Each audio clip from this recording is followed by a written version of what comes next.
भारत इन दिनों सेमीकंडक्टर के क्षेत्र में लगातार डेवलप कर रहा है। ग्रेटर नोएडा में सेमीकॉन इंडिया का आयोजन किया जा रहा है, जहां सरकार ने सेमीकंडक्टर पॉलिसी के सेकेंड फेज सेमीकॉन इंडिया 0.2 को जल्द लाने की बात कर रहा। प्रधानमंत्री ने सिंगापुर की यात्रा के दौरान सिंगापुर के साथ सेमीकंडक्टर के क्षेत्र में एक अहम समझौता किया है। अब खबर आ रही है कि भारत यूएसए की ग्लोबल सेमीकंडक्टर अलायंस का भी हिस्सा बन गया है। यूएसए भारत का इंडियन सेमीकंडक्टर में हिस्सेदार होगा।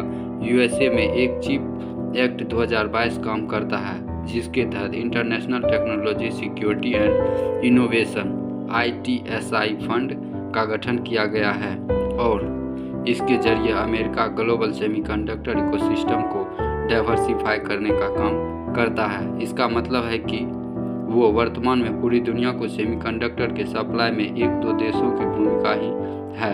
वैश्विक राजनीति में कोई भी देश किसी भी एक देश पर पूरी तरह निर्भर नहीं होना चाहता। इसीलिए अमेरिका द्वारा सेमीकंडक्टर मैन्युफैक्चरिंग वैल्यू चेन में भारत को शामिल किया जा रहा है और भारत खुद भी इस दिशा में आगे बढ़कर काम कर रहा है। देखिए, सेमीकंडक्टर को न्यू ऑयल बताया जा रहा है। लगभग हर इलेक्ट्रॉनिक्स डिवाइस में सेमीकंडक्टर का इस्तेमाल होता है। दुनिया के देशों में सेमीकंडक्टर का मैन्युफैक्चरिंग हब बनने की होड़ मची हुई है।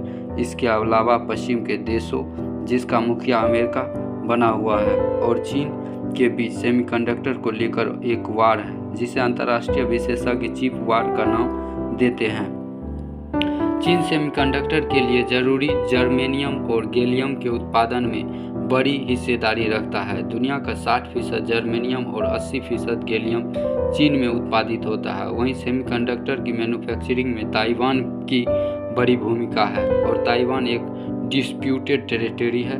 चीन आए दिन ताइवान पर हमला करने की धमकी देता है। ऐसे में सेमीकंडक्टर के सप्लाई चेन डिस्टर्ब होने का खतरा बढ़ जाता है। इसलिए अब उस पूरी सप्लाई चेन को डाइवर्सिफाई करने की कोशिश की जा रही है, जिसमें भारत एक मुख्य दावेदार बनकर